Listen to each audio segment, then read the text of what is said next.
In today's Leeds news, Mourinho sacking helps Llorente to PSG, Cooper future decided, Cresswell interest, and Joffrey future with new option.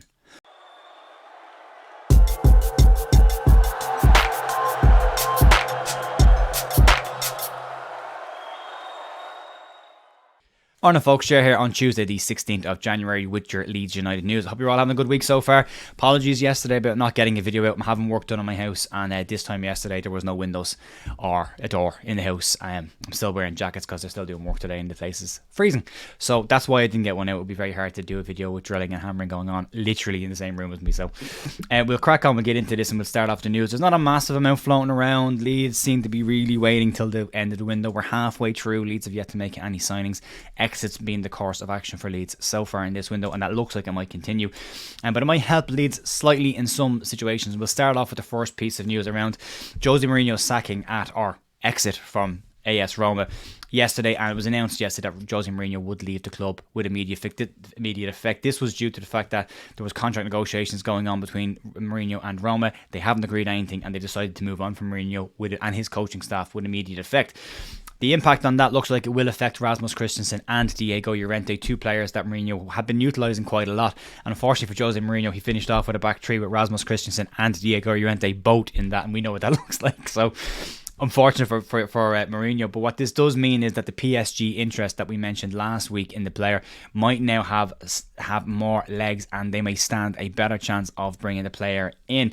PSG manager Luis Enrique is a known fan of Diego Llorente, having given him several caps while he was the manager of Spain and talking very highly of the player when he was the Spanish manager. Christensen's move is slightly different. It looks like he'll still be there, whether they play him or not. We'll have to wait and see what happens there. But Foot Mercato are claiming that talks have taken place between Leeds United, AS Roma and Paris Saint-Germain about the possibility of an agreement for the player to go to PSG. What has been said is that PSG will be offering significantly more money than is in the buyout option that AS Roma have on Llorente, which is believed to be somewhere between 10 and 12 million. Leeds paid 18 million for him, but on a financial fair play status, the bulk of that payments that Leeds would be made by now anyway. So this might leave a situation where Leeds could bring in 16, 18 million possibly for the player if they can get him in, and if they can prize him away from AS Roma and cancel that loan and then sell him to PSG, which would be very good. It would be a good financial boost for Leeds as well if the 49ers decided to spend some of that money. But apparently the thing at Leeds is it's not the 49ers that want to spend the money. Daniel Farkas wants to wait for certain players, and I think Neco Williams is the player he wants to wait until the end of the window to see if he'll be available. He's hoping to be patient, and then everything he wants to happen will happen. So again, wait and see on that.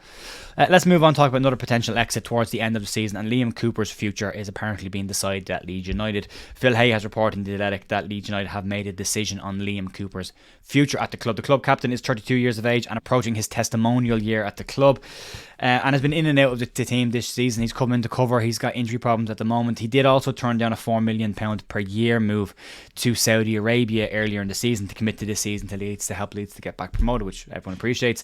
But it's now saying that his contract, with his contract expiring at the end of the season, Phil Hay reckons that it is looking more and more likely that he will follow Luke Ayling out of the door at Leeds United and away from the club. What Phil Hay said on it is the following: somewhere down the line, though not in this window, Cooper is highly likely to follow, with all indications that a deal will not be renewed in May. The same seems to apply for Stuart Dallas. We won't see what happened with Radrizzani and Orta's time at the club, where they extended Gaetano Berardi's contract for a year to allow him to get that Premier League appearance under his belt. It looks like that won't happen with Stuart Dallas either, unless he can come back and make an impression before the end of the season, which is looking seriously unlikely with the player still doing his own work. And it's going to be tough for Daly to make any kind of a comeback, I think, at this stage. But, miracles happen. You never know. You have to wait and see. Hay went on to say that the belief in the club is that Bielsa's old guard players are now far beyond the peak of their powers, and the club will look to rejuvenate the squad with younger players now that these players will move on at the end of this season. Cooper has played 277 times for Leeds United, which is an incredible achievement over 10 years. Like our love Liam Cooper, he has been an effective player for Leeds more often than not, and was the captain that got Leeds back to the Premier League. And again, I'd say the same thing that we'd say about Stuart Dallas, that we'd say about Gaetano Berardi, and that we also said about Luke Ayling.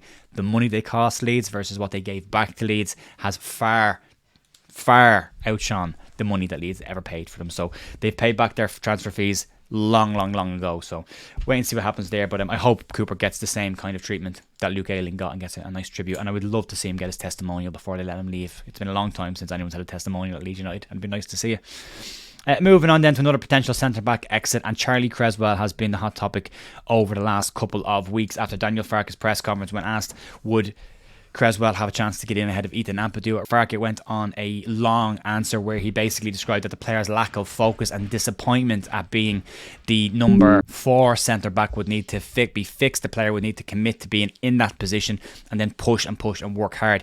He did point out that it wasn't an attitude problem, and he did point out that there wasn't anything major that had happened, but it's a focus issue. People are saying attitude an awful lot online, but he did clearly say it was a focus issue, which is more disappointment than not playing from a young player. He's 21 years of age, and you get that. It also appears that his father and agent Richard Cresswell's comments on social media haven't helped the situation and may have actually caused a rift between the player and the manager, which has now led to a situation where Daniel Farke may consider allowing Charlie Cresswell to leave on a permanent deal. According to Alan Nixon, his son, he is claiming that Millwall and Blackburn are both preparing to make a permanent offer to Leeds United for the 21-year-old centre back. Nixon says that the Leeds rate Cresswell at about £4 million, but that Blackburn and Millwall would want to pay a lot less than that for the player. Clubs that are not known for paying a lot of money for players, they would want less than that. The player himself had a really good season with England 20s and 21s over the last couple of years. He had a really good second half of his season at Millwall. Good first half, but a really good second half. A very impressive loan with Millwall the second half of the season. And Millwall looking to bring him back in to help their fortunes this season. And Blackburn could do with the defensive reinforcements at the rear guard as well. We'll have to wait and see what happens there. I think it's a mistake selling a player who's that young and has 5 years on his contract. I don't understand why Leeds wouldn't just loan him out. And my take on this is whatever has been said and whatever is going on, and that's fair and that's fine.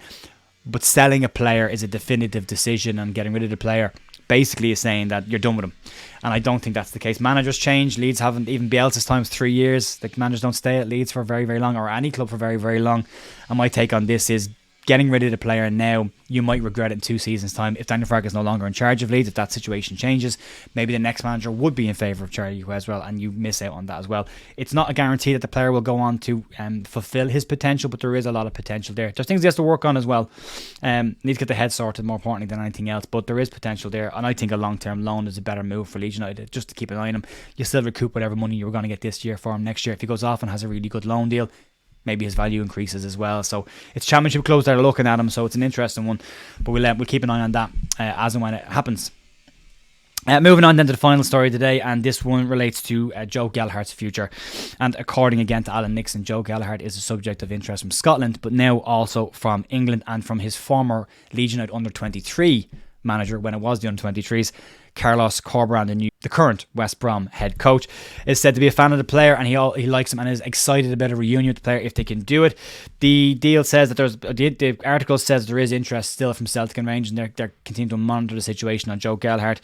A loan would suit Leeds United in this situation. However, Daniel Farke has said that Joe Gelhardt plays an important role in their match preparation, similar to Cresswell, but is not getting a huge amount of minutes and has been really unlucky this season with niggles and small injuries, that every time it looked like there was an opportunity for him to get into the team, he hurt his shoulder, or he hurt his knee, or he hurt a hamstring. All small niggly things that kept him out for a week or two. So he's been really unlucky this season with injuries. Joffy, part of the growing process, I suppose, but hopefully, I like Joffy. I'd like to stick around, but maybe a loan move is the best thing for him to try and refine his career. And playing in a style of play under Carlos Corberán that is similar to Bielsa's style might actually suit Joffy to get him back where he was a couple of years ago, and that would be great to see from everyone. And that's going to be it for me today, folks. There's not a lot of incoming news right now, and it could go all the way down to the end of the window before anything happens. Leeds have gaps. I would have liked them seen them move sooner, but there's still plenty of time in this window, so I wouldn't be panicking just yet. And looking how late the 49ers went in the last window as well, we could see something like that as well. So we could all be very, very happy come the end of this month, so we'll wait and see. That's going to be it for me today, folks, from a very noisy and drilly house. I will see you tomorrow for more Leeds news. Have a cracking day, and I'll talk to you then. See you. Bye.